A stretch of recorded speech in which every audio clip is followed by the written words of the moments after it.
Coming up on News 15 at 6, we're looking at a windy stretch. In fact, wind advisories in place for tomorrow, and that's going to keep the high humidity in place for the rest of this week as well. Only on News 15, a drone tour uncovers the extent of flood damage throughout Rayne. We'll tell you just how many homes there were damaged. Plus, the St. Landry Parish water system will soon be getting some much-needed upgrades. We'll tell you about the new equipment that's on the way. You're watching News 15 at 6. Honored as the state's best newscast by the Louisiana Association of Broadcasters.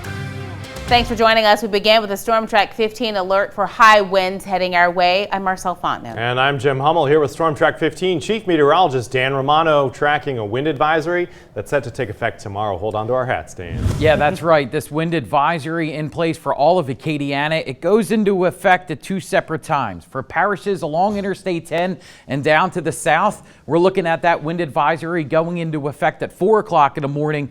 For Evangeline and St. Landry Parish, we'll see that wind advisory going into effect at 7 o'clock in the morning.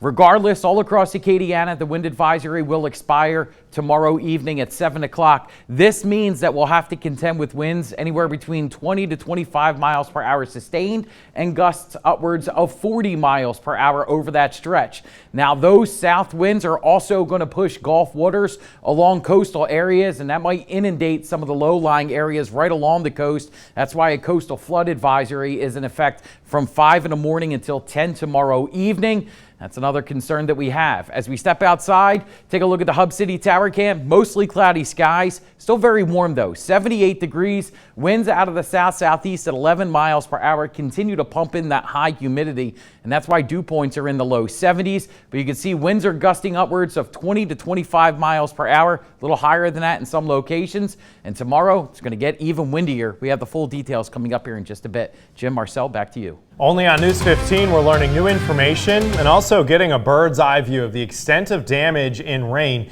after flash flooding from storms in recent days. Now, this drone video shows how much water was consumed in neighborhoods there in Rayne that fell from Saturday through Monday. And as News 15's Dracar Francois shows us, nearly a third of all houses in Rayne took in floodwaters.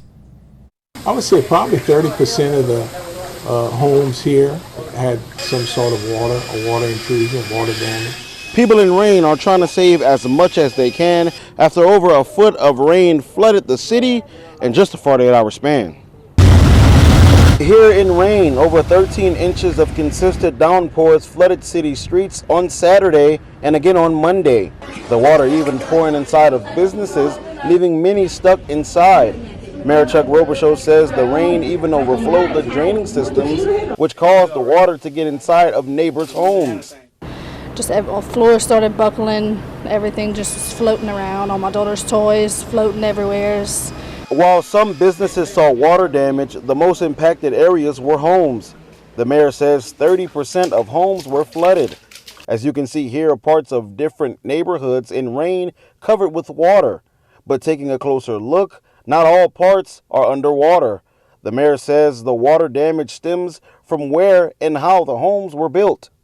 And if you're in a low-lying area and your home is not built up to the flood elevation that's required, and if some homes can't because they've been there for many, many years, you're going to get flooding when we have this much rain in a short period of time.